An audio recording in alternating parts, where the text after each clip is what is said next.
कभी कभी पढ़ते पढ़ते मन में ख्याल आता है कि इतना बड़ा सिलेबस है, इतने सारे टॉपिक्स पढ़ने हैं, इसमें टेक्निकल पढ़ना है, इसमें नॉन टेक्निकल पढ़ना है, क्या हमसे ये हो पाएगा? क्या हम पूरा सिलेबस कवर कर पाएंगे? अगर हमारा टेक्निकल कमज़ोर रह गया तो, अगर हमारा नॉन टेक्निकल में नंबर नहीं आया तो, अगर हमारा पिछले बार की तरह भी सिलेक्शन नहीं हुआ तो, अगर इस तरह के ख्याल आपके भी मन में आते हैं तो ये वीडियो सिर्फ आपके लिए है। मैं मनीष कुमार, रेलवे जेईई, आपको इस वीडियो में बतलाने जा रहा हूँ कि किस तरह से आप प्रिपरेशन कर सकते हैं। मैं अपना स्ट्रेटजी इसमें शेयर करने जा रहा हूँ, तो आपको इस वीडियो में वो सारे सवालों के जवाब मिल जाएंगे। तो आपको अंत तक बस इस वीडियो को देखते रहना है, किसी एक मिनट के लिए भी वीडियो को स्किप नहीं करना है। अगर आप चाहते हैं कि पूरा स्ट्रेटजी हम समझ पाएँ और कैसे टॉपर अपना एक सीट सिक्योर करते हैं, उसको समझने के लिए आपको अंत तक वीडियो को देखते हैं। आरआरबी जेईई सीबीटी 2 का जो एग्जाम है वो इतना वास्ट सिलेबस है, वो सिर्फ पढ़ाई से कवर नहीं होता है। सिर्फ पढ़ने से सिलेक्शन, रेलवे जैसे एग्जाम में जहाँ पे एक पोस्ट पे 2-2 हज़ार कैंडिडेट होते हैं, वहाँ सिलेक्शन सिर्फ पढ़ाई से नहीं होता है। वहाँ सिलेक्शन के लिए आपको स्ट्रेटजी चाहिए होगा, वहाँ सिलेक्शन के लिए आपको रिवीजन चाहिए होगा, वहाँ सिलेक्शन के लिए आपको एक्यूरेसी चाहिए होगा, वहाँ सिलेक्शन के लिए आपको अच्छे मॉक लगाने चाहिए होंगे। तो बहुत सारी चीज़ें हैं जो सिलेक्शन कंसीडर करवाता है, बहुत चीज़ें हैं जिसको आपको समझने की आवश्यकता है। सिर्फ पढ़ने से सिलेक्शन नहीं होता है। तो इस वीडियो को आप लास्ट तक देखिएगा। सबसे पहले मैं अभी बात करने जा रहा हूँ आरआरबी जेईई सीबीटी 2 के सिलेबस के बारे में। कैसा है आरआरबी जेईई सीबीटी 2 का सिलेबस? हम सिलेबस की बात करें तो इसमें टेक्निकल के 100 सवाल आते हैं। जो भी आपका ब्रांच रहा होगा, अगर इलेक्ट्रिकल है तो इलेक्ट्रिकल के 100 सवाल आएंगे, मैकेनिकल है तो मैकेनिकल के 100 सवाल आएंगे, अगर आपका इलेक्ट्रॉनिक्स है तो इलेक्ट्रॉनिक्स के 100 सवाल आएंगे, तो अगर आप सिविल से हैं तो सिविल के आपके 100 सवाल आएंगे। तो इस तरह के टोटल 100 सवाल आपके टेक्निकल से आते हैं। जीके के टोटल इसमें 15 सवाल आते हैं, फिजिक्स और केमिस्ट्री के 15 सवाल आते हैं, आपको कंप्यूटर के 10 सवाल आएंगे और इन्वायरमेंट के 10 सवाल आते हैं। टोटल मिलाकर के 150 क्वेश्चन पूछे जाते हैं और इसमें एग्ज़ाम के में आपको 2 घंटे का समय दिया जाता है।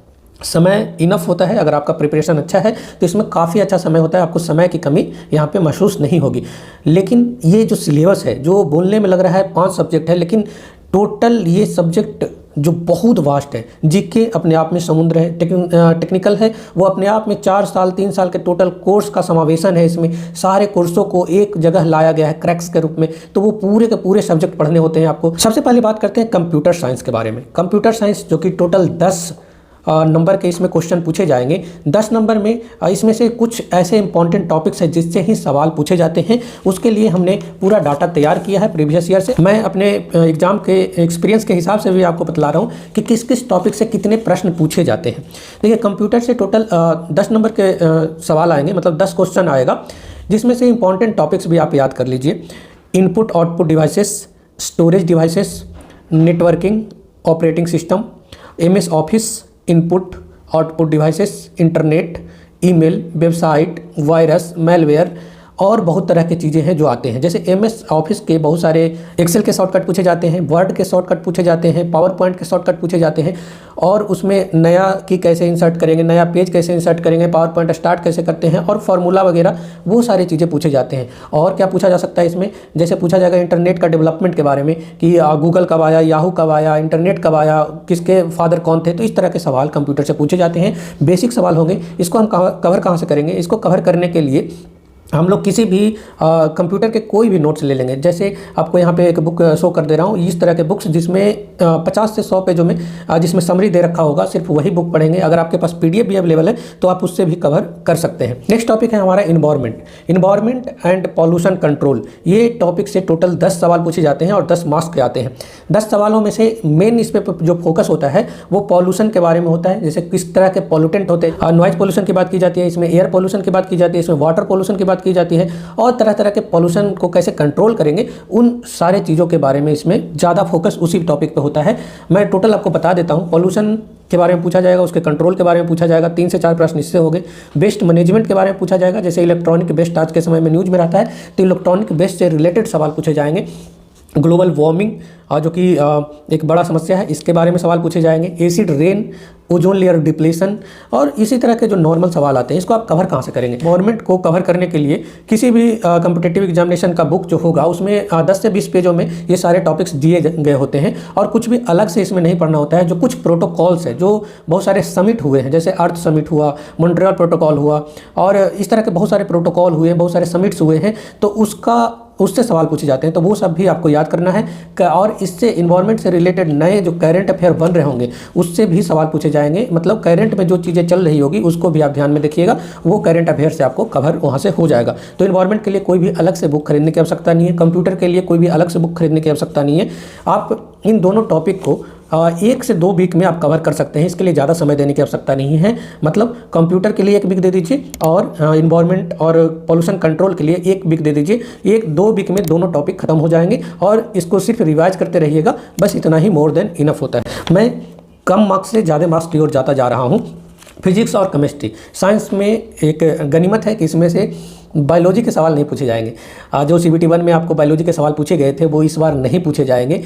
इसमें सिर्फ फिजिक्स और केमिस्ट्री के सवाल ही पूछे जाएंगे और उसका लेवल क्या होगा, उसका लेवल भी क्लास 10 तक होगा। तो जो आपने CBT 1 में पढ़ा है सेम चीज़ें इसमें भी पढ़ने हैं, आपको अलग से कुछ भी इसमें नहीं पढ़ना है। तो जो बुक आप CBT 1 में प्रेफर किए थे वही बुक से आप इस बार भी पढ़िएगा। अगर आपने NCERT से उसको कवर किया था तो आप NCERT से कवर करिएगा, इसमें बायोलॉजी नहीं पढ़ना है। और आप ध्यान रखिएगा कि जो इंपॉर्टेंट टॉपिक्स उसमें थे वही इंपॉर्टेंट टॉपिक इसमें भी है। अगर आपको RRB JEE CBT 1 के प्रिपरेशन के रिगार्डिंग कोई क्वेरी है, कैसे प्रिपरेशन करें, क्या स्ट्रेटजी रहेगा, तो वो वीडियो आपको चैनल पे अवेलेबल है, यहाँ पे जाकर के क्लिक करके आप देख सकते हैं। चौथा टॉपिक है वो जीके है, जनरल नॉलेज। जनरल नॉलेज के टोटल 15 सवाल पूछे जाएंगे, जिसमें से 5 से 6 सवाल करंट अफेयर के होंगे और बाकी जो 10 सवाल होंगे वो स्टैटिक होंगे, जिसमें पॉलिटी भी होगा, ज्योग्राफी भी होगा, हिस्ट्री भी होगा, इकोनॉमिक्स भी होगा, करंट अफेयर भी होगा। तो इतने सारे सवाल से टोटल 15 सवाल पूछे जाएंगे, 15 क्वेश्चन पूछे जाएंगे और इसमें करंट अफेयर के भी वेटेज होंगे। तो आप इस बात को कवर करने के लिए एक तो करंट अफेयर के लिए आप स्पीडी बुक को कवर करेंगे पिछले 6 से 7 महीनों का, जिसको आपने प्रीलिम्स में पढ़ा था, और प्रीलिम्स के बाद का जो ये समय है उसके बीच में जितने करंट अफेयर आए हैं वो आप रिसेंट एक स्पीडी का बुक लेकर के कवर कर लेंगे। बाकी रहा हिस्ट्री, पॉलिटी, ज्योग्राफी और इकोनॉमिक्स, जिसको आपने CBT 1 में पढ़ा है वही सेम चीज़ें इस बार भी पढ़ना है, अलग से कुछ भी इसमें नहीं पढ़ना है। तो आप उसको अलग से कुछ भी नहीं देखने वाले हैं। अगर आप यहाँ तक वीडियो देख रहे हैं तो मैं आपको बतला दूं कि हमारे चैनल पे टोटल 91% लोग ऐसे हैं जो कि वीडियो तो देखते हैं लेकिन चैनल को सब्सक्राइब नहीं कर रखे, तो आप लोग चैनल को सब्सक्राइब जरूर करिएगा। 100 नंबर के सवाल आपके ब्रांच से पूछे जाएंगे। अगर आप मैकेनिकल ब्रांच के हैं तो मैं इस वीडियो में मैकेनिकल का चर्चा करने जा रहा हूँ कि किस टॉपिक से कितने सवाल पूछे जाते हैं। हालांकि इसके लिए मैंने सेपरेट वीडियो बना रखा है जो कि आप जाकर के यहाँ पे देख सकते हैं। देखिए टेक्निकल के 100 सवाल आएंगे। टोटल मैकेनिकल इंजीनियरिंग में टोटल 10 सब्जेक्ट्स को एक जगह लाया गया है। जैसे थर्मोडायनेमिक्स की बात करेंगे तो थर्मो बोल करके उसमें सारे थर्मो के पार्ट डाल दिए गए हैं। Thermodynamics 1, thermodynamics 2, HMT, IC engine, heat and mass transfer, RAC, इतने टॉपिक हैं जो एक थर्मो के अंदर रखा गया है। तो 5 सब्जेक्ट तो अकेले वो हो गए, ठीक है। उसके बाद फ्लूइड मैकेनिक्स जहाँ पे बोलते हैं तो उसमें फ्लूइड मैकेनिक्स भी है और फ्लूइड मशीनरी भी है। उसके बाद जो और भी जो टॉपिक है मैं और काउंट करवाता हूँ। जैसे मैकेनिक्स है, मैकेनिक्स से टोटल 6 सवाल पूछे जाते हैं और ये ट्रेंड है कि 6 से 7 सवाल मैकेनिक्स टॉपिक से पूछे जाएंगे। सोम से 10 प्रश्न पूछे जाएंगे। थर्मोडायनेमिक्स जो मैंने बताया जिसमें टोटल 5 सब्जेक्ट्स हैं, जिसमें टोटल 15 सवाल पूछे गए थे, जिसमें सबसे ज़्यादा वेटेज IC इंजन का रहता है। तो IC इंजन में टोटल 8 से 9 सवाल पूछे जाते हैं, तो IC इंजन पे ज़्यादा फोकस करिएगा। और फ्लूइड मैकेनिक्स और फ्लूइड मशीनरी में फ्लूइड मैकेनिक्स पे ज़्यादा फोकस होता है और फ्लूइड मशीनरी करीब करीब आधा पार्ट होता है। टोटल 11 प्रश्न पूछे गए थे पिछली बार। मेट्रोलॉजी से 9 सवाल पूछे गए थे, जिसमें मापन के लिए बहुत सारे डिवाइसेस हैं, उनके यूनिट पूछे जाते हैं, उनके फंडामेंटल यूनिट पूछे जाते हैं, वो आपको पता होगा। इंडस्ट्रियल मैनेजमेंट के 9 सवाल पूछे गए थे। मटेरियल साइंसेस जिसमें बहुत तरह के प्रोसेस हैं, उसमें हम डिस्कस करेंगे। एनेलिंग से लेकर हार्डनिंग बहुत सारी चीज़ें हैं, उससे टोटल 11 सवाल पूछे गए थे। मशीनिंग के टोटल 10 सवाल पूछे गए थे। बिल्डिंग के 11 सवाल और ग्राइंडिंग एंड फिनिशिंग प्रोसेस से टोटल 8 सवाल पूछे गए थे। अब ये टोटल पूरा टॉपिक है जिसमें से आपके इतने सवाल पूछे जाते हैं। अब इसको कवर कैसे करेंगे? देखिए कोई भी अगर आप बुक यहाँ पे आप पूछेंगे तो कोई स्पेशली बुक ऐसा है नहीं जिससे कि आपको पूरा का पूरा सिलेबस एक बुक में मिल जाए या 2 बुक में मिल जाए। तो मैंने आपको बताया है पहले भी कि आपको प्रीवियस ईयर क्वेश्चन सबसे पहले अटेम्प्ट करने हैं। उसके लिए बाईसीटी का प्रीवियस ईयर बुक आता है जिसमें सिर्फ MCQ होता है और आज तक RRB JEE में जितने भी सवाल पूछे गए हैं उसका कंपाइलेशन उसमें है। एक बुक आता है बाईसीटी का जिसमें थ्योरी भी है और उसमें MCQ भी है, तो दोनों बुक आपके पास होने चाहिए। थ्योरी में काफ़ी अच्छा खासा थ्योरी दिया गया है, तो वहाँ से आप थ्योरी हल्का कवर कर सकते हैं, लेकिन उससे पूरा कवर नहीं होगा। होगा। कवर करने के लिए आपको क्या करना होगा, या तो आप किसी फेमस जैसे मेड इजी या फिर आप जो भी संस्थान है उसका क्लास नोट्स आप किसी तरह प्रोवाइड कर लीजिए, आपके सीनियर होंगे या फिर जो भी होंगे वहाँ से आप अगर इंतजाम कर सकते हैं तो वहाँ से कर लीजिए। अगर आपको नहीं मिलता है तो आप हमारे टेलीग्राम चैनल से जुड़िए, वहाँ पे मैकेनिकल के सारे नोट्स प्रोवाइड किए गए हैं, आप वहाँ से जाकर के हमारे हैंड रिटन नोट्स आप डाउनलोड करके आराम से पढ़ सकते हैं। उसके साथ साथ आपके पास एक हैंडबुक भी होना चाहिए, भी पब्लिशर का हो, आपको एक हैंडबुक होना चाहिए जिसमें फार्मूला हो और उसके टिप्स हो, फैक्ट्स हो, डाटा हो, वो आपके पास होना चाहिए। थ्योरी कवर करने के लिए आप नोट्स को प्रेफर करेंगे, कुछ स्टैंडर्ड बुक हैं उसको प्रेफर करेंगे। मैं आपको यहाँ पे फोटो लगा दे रहा हूँ, ये सारे कुछ बुक्स हैं जिसको आप देख सकते हैं, लिंक आपको डिस्क्रिप्शन में भी मिल जाएगा, वहाँ से जाकर के भी आप जाकर के वहाँ पे वाई कर सकते हैं या फिर देख सकते हैं। चलिए अब इसमें हम लोग देखने वाले हैं कि स्ट्रेटजी क्या रहेगा हमारा टेक्निकल कवर करने का। टेक्निकल कवर करने का ये सबसे बड़ा स्ट्रेटजी मैं बता रहा हूँ। सबसे पहले आपको थ्योरी पढ़ने हैं, थ्योरी के बाद आपको प्रीवियस ईयर क्वेश्चन लगाने हैं, और उसके बाद आपको जो टॉपिक कमजोर लग रहा है, जो लगता है कि हमको ये प्रश्न नहीं बन रहे, उसको फिर से जाकर के दोबारा रिवाइज करना है, फिर से दोबारा पढ़ना है, और ऐसा बनाना है कि इतना बार उसका रिवीजन करना है कि उससे संबंधित जितने भी प्रश्न बनते हैं वो आपको सोल्व होने चाहिए आपसे। और अब हम लोग मैनेज कैसे करेंगे, जैसे इसमें कुछ पोर्शन ऐसे हैं जो प्रोडक्शन इंजीनियरिंग के हैं, जैसे material science, machining, building and grinding, 4 ऐसे सब्जेक्ट हैं जो प्रोडक्शन इंजीनियरिंग के पार्ट होते हैं, जिसमें बहुत ज़्यादा फैक्चुअल डाटा होता है। आपको सिंपल शब्द में बोले तो रटने वाला बहुत सारी चीज़ें इसमें होते हैं। तो आप क्या करेंगे, एक न्यूमेरिकल पोर्शन वाला पार्ट लेके चलेंगे, जैसे मैकेनिक्स हो गया, सोम हो गया, ये जो टॉपिक है इसमें से कुछ फार्मूला भी है, इसमें कुछ कॉन्सेप्चुअल चीज़ें भी ज़्यादा पढ़ने होते हैं, मैकेनिक्स, सोम, थर्मो और फ्लूइड मैकेनिक्स, इन चारों को साथ वो 4 प्रोडक्शन के जो टॉपिक है उसको अल्टरनेटिव में लेके चलिएगा।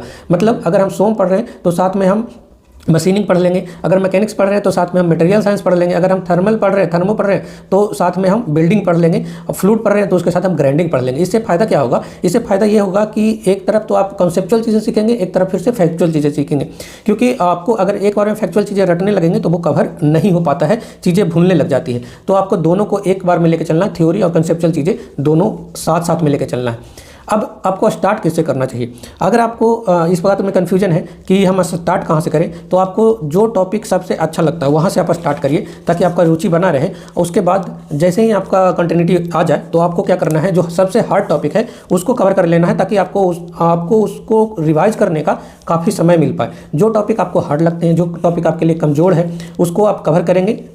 उसके बाद उसको स्टार्टिंग में कवर करने का फ़ायदा ये होगा कि उसको आप ज़्यादा से ज़्यादा बार रिवाइज कर पाएंगे। और एक बहुत सारे ऐसे कमेंट आते हैं कि सर मैं जो पढ़ता हूँ उसके बाद कुछ दिनों के बाद वो भूल जाता हूँ, तो पीछे वाला टॉपिक मेरे को याद नहीं रहता। तो उसके लिए क्या करेंगे आप, उसके लिए आपको समय समय पे आप जो क्लास नोट्स बना रहे हैं, शॉर्ट नोट्स जो बनाते जा रहे हैं, उसको आप रिवाइज करते जाएंगे और रिवाइज करते जाएंगे। और एक और बहुत अच्छा तरीका मैं बता रहा हूँ उन लोगों के लिए जो इस तरह से जो फेस करते हैं कि हमको याद हो पा रहा है या नहीं हो पा रहा है। तो सबसे पहले आप क्लास नोट पढ़ लें, थ्योरी पढ़ लें, उसके बाद आप क्लास नोट्स बंद करके आप उसको अपने हैंड रिटन लिखने का प्रयास करें कि क्या जो मैंने पढ़ा वो कितना हमको याद है। अगर आप 90 से 80% भी लिख पा रहे हैं, इसका मतलब आपका तैयारी हो रखा है। अगर आप 10 से 20% भी नहीं लिख पा रहे हैं, मतलब आपको कुछ भी याद नहीं है। अगर 50-60% भी लिख पा रहे हैं तो समझिए कि आपको और रिवीजन का आवश्यकता है। तो आपको ऐसे टेस्ट कर सकते हैं। बाकी आपको साथ साथ में जैसे मैं समझा दूँ, मान लीजिए मेट्रोलॉजी का मैंने पूरा का पूरा कवर कर लिया, जिसमें बहुत ज़्यादा फैक्चुअल है, बहुत सारी चीज़ें नहीं मिलती है, तो आपको इंटरनेट से खंगालना पड़ेगा उसके लिए। तो अगर हमने मेट्रोलॉजी पढ़ लिया, उसके रिलेटेड हम क्या करेंगे, PYQ लगाएंगे, उसके बाद उससे रिलेटेड मॉक्स लगाएंगे, क्योंकि इसमें डाटा बहुत ज़्यादा पूछा जाता है।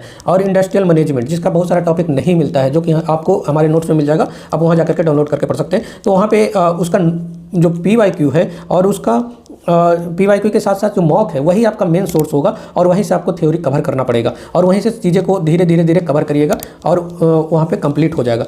सबसे आसान टॉपिक इसमें अगर बात करें तो ग्राइंडिंग और फिनिशिंग, बिल्डिंग प्रोसेस, जो कि एक वीक में आपको खत्म हो जाएगा। मशीनिंग थोड़ा बड़ा है, मटेरियल साइंस उससे भी बड़ा है। बाकी जो मेट्रोलॉजी है जो कि फैक्चुअल डाटा है, इंडस्ट्रियल मैनेजमेंट है जो सबसे कम्प्लेक्स है, इसको समझना सबसे कठिन होता है। बाकी आपने सारा कुछ पढ़ रखा होगा, मैकेनिक्स, सोम, थर्मल, फ्लूइड, आप उस हिसाब से अपने आप को मैनेज करिएगा। जो टॉपिक आपको कमज़ोर है उस पर ज़्यादा फोकस करिए, उसको ज़्यादा से बार बार रिवाइज करिए, इस तरह से आप कवर कर सकते हैं। बात करें बुक और सोर्सेस की, तो सारे बुक और सोर्सेस आपको डिस्क्रिप्शन में मिल जाएंगे, और यहाँ पे भी मैं कुछ तस्वीरें लगा दे रहा हूँ जो कि आपके एग्जाम के लिए ज़रूरी है, इसको आपके पास होना चाहिए। इसके बाद मैं बात करता हूँ टारगेट का, कि कितने नंबर जरूरी है इस बार सिलेक्शन के लिए। आपको पता है कि इस बार बहाली बहुत कम है, तो इस बार कट ऑफ पिछले बार से तो ज़्यादा ही जाना है, और क्योंकि पिछले बार वाले भी स्टूडेंट इस बार भर रहे हैं, तो आपको इस बार कट ऑफ ज़्यादा जाएगा, तो आपका टारगेट भी ऊंचा होना चाहिए। आप 150 में से 120 का टारगेट लेके चलेंगे। 120 के अराउंड अगर आपके मार्क्स आते हैं तो आप अपने आप को सिक्योर समझेंगे, और ये गारंटी हो जाएगा कि आपका एक सीट यहाँ पर सिक्योर हो रहा है। बाकी प्रिपरेशन करते रहें। अगर प्रिपरेशन के दौरान कोई समस्या, इशू, प्रॉब्लम फेस करते हैं तो आप हमारे टेलीग्राम चैनल पे जाके कमेंट कर सकते हैं, वीडियो में नीचे कमेंट कर सकते हैं।